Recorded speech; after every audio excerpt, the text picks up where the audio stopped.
ating mundo, kinamulatan, di natin maiiwasan ang mga suliranin na dumadating.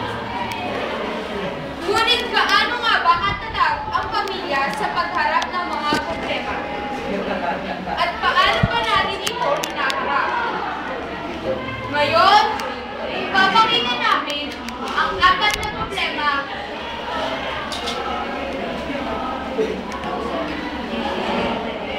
Unang tampo.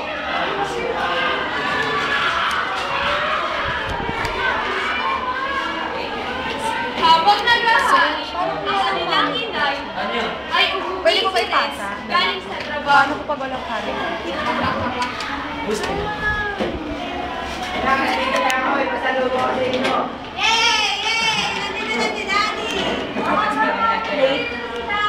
At kain na kayo ng mga anak natin! Ay, wala lang na ito eh.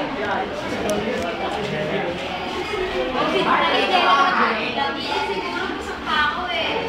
Saan pa kayo na kumain?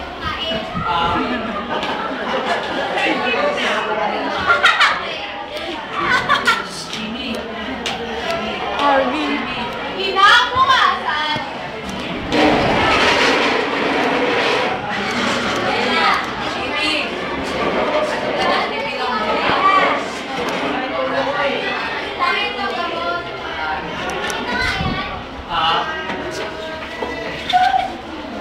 Maghapon na noon ng TV series. Jella!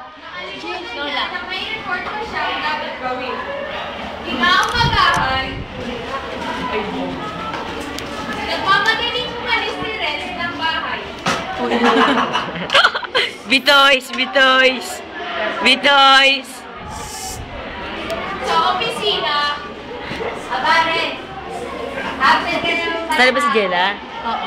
Para sa ikaw, tinatamad ka na. Tsaka nasa Jella, huwag naman harang. Sunod niya. Pasensya na kayo. Wala akong rewind kasi nakalimutan ko.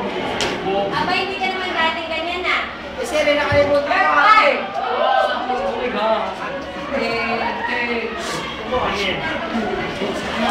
O sir! Ipedemanda kita! Ibanda mo!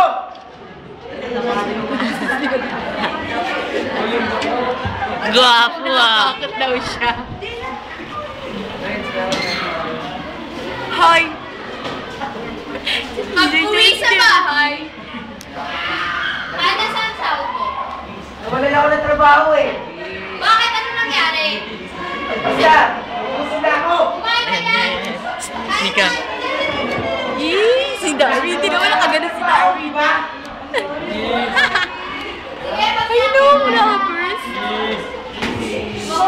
Simula nang matanggal sa trabaho si Renz, ay naging libangan na nila ang paggawa ng mga anak. Ay, libangan sir! Kaya ang anak nila na nagsimula sa 2 ay nadagdagan.